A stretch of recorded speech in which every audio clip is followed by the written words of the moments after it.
Okay, we're going to make chicken chasseur here, and all the ingredients that we need is mushrooms, we need a shallot. This is a peeled shallot, so your shallots probably have a little brown skin on it, and you have to peel it, just so you get the idea. This is how a peeled shallot looks. The shallot is a little bit better tasting than an onion, maybe even a touch sweeter, has a little bit more flavor. Also is more expensive, so keep that in mind. We're going to need some mushrooms. On the mushrooms, we're just going to cut the stems off. And when they're a little bit dirty, I like to peel the mushrooms. The way we peel it, we just really go on the bottom of the cap, pick up the skin, and just peel the skin off. And then we have nice, clean mushrooms, and they look like brand new, beautiful mushrooms. Peel them like that. You pick the skin up, pull it with you, and you want to use a small knife for that because it really doesn't work well with a big knife. Use a paring knife, and here we go. Probably about 8 mushrooms for the recipe that we're going to work on, and it's a good way to get rid of mushrooms that look a little bit like they're getting a little bit up in age.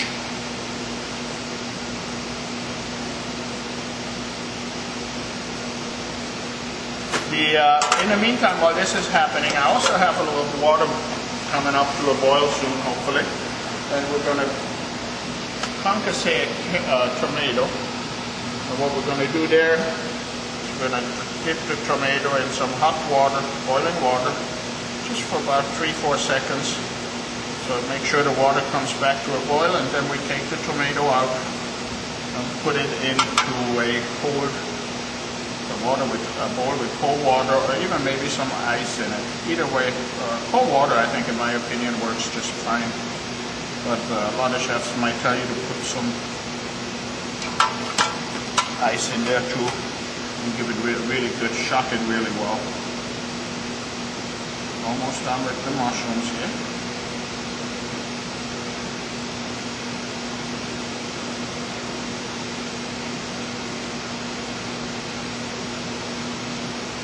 Alright, my water is still not boiling, so I'm going to cut up my shallot.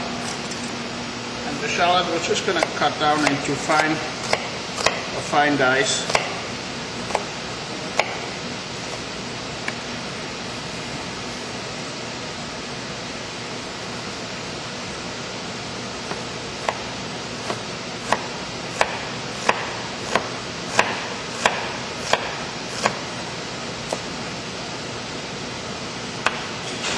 That aside, we're going to want some bacon with that. With the bacon, we have some really fine bacon that's made right here in school.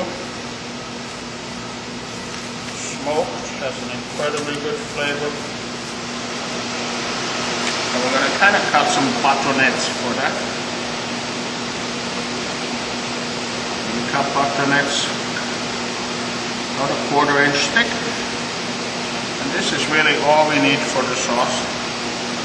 And then little sticks like that.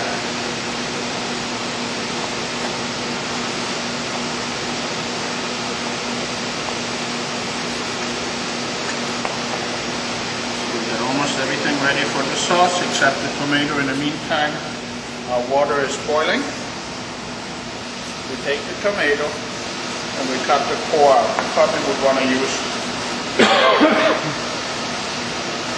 your paring knife, just gently cut around, get rid of the core.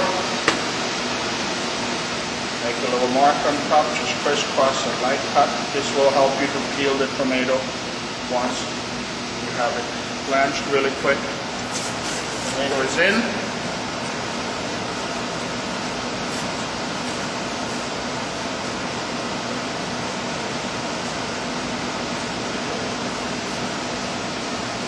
Water is boiling again pretty good. We'll take it, just turn it around a couple of times here.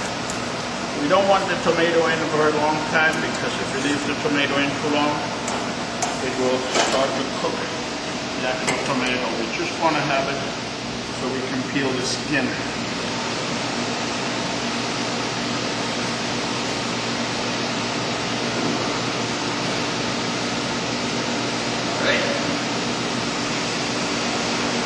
while the tomato is in the water, she can stay in there, take a little bath. I'm going to slice the mushrooms, prep the mushrooms for the sauce.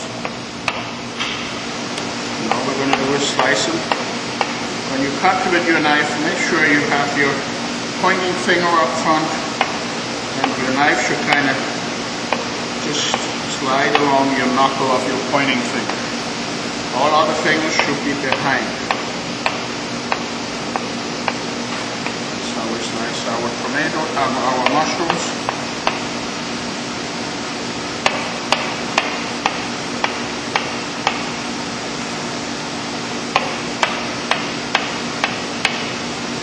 Voila. If the mushrooms are really big, if you get really large caps, you might just want to cut the mushroom in half. But you have to make a judgment call when you get to that point. I'm going to make a little bit of room here. I'm going to get rid of this hot water.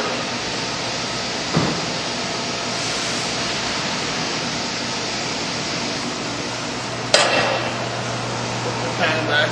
It's pretty clean, it's not dirty. We can use this pan over again. Turn the heat down. And I'm going to put the bacon in there and slowly start to render the bacon. Rendering the bacon is basically getting the fat out, and we're going to use that fat then to saute the shallots, the mushrooms, and all the other ingredients that go into the sauce. Next I'm going to peel the tomato.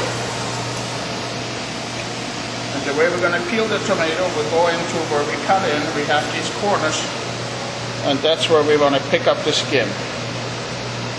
And we just peel it gently. We want to make sure that we get all the skin, peel all the way down. There should be no skin left on there at all. See how it comes off nicely? The tomato is still pretty firm, and that's what we want, because we want to cut nice cubes out of the flesh of the tomato.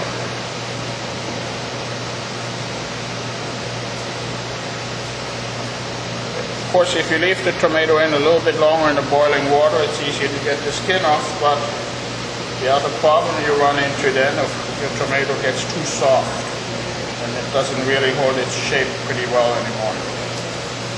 So now we have a nicely peeled tomato. I'm going to get rid of the skin. My bacon is doing fine right there.